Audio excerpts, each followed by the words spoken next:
غادي نلونسيو اون دوزيام فيديو، غادي نشوفوا مثلا واحد الصوره قالوا بانه امينه حيدر تعدى عليها البوليس. شوفوا مزيان وغادي نعلقوا على هذه الصوره لانها مهمه.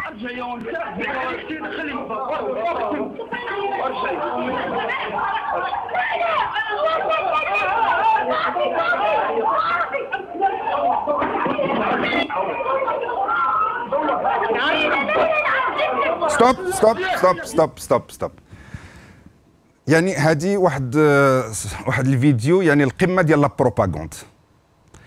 شفنا في الصوره بانه ما وقع حتى شي حاجه، ولكن التقنيات اللي استعملت من طرف امينه حيدر والناس اللي معها اللي كيساندوا القضيه ديال بوليزاريو، يعني تقنيات حديثه وتقنيات يعني في القمه ديال ما وصلت اليه البروباغندا السياسيه.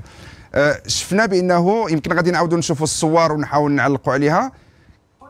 يعني في الاصل ما كاين والو، ولكن غادي تسمعوا بانه هذاك اللي كيصور الناس كيغوتوا حداه. هذه واحد الطريقه في لا بروباغوند، كيغوتوا كيبينوا لك بان ما كاين الصداع بينا، وحنا كنشوفوا ما كاين والو. واحد السيده طاحت بوحدها، ها هو جا واحد واقف وهما كيقولوا له لا وقف. شوف يعني القمه ديال لا بروباغوند. كتمشي الصوره كترجع لحد الان البوليس راهم بعاد كنشوفوهم، وكنشوفوا واحد السيده جالسه، ها هي ناضت هي وهذوك الناس اللي كانوا معاها ومشات.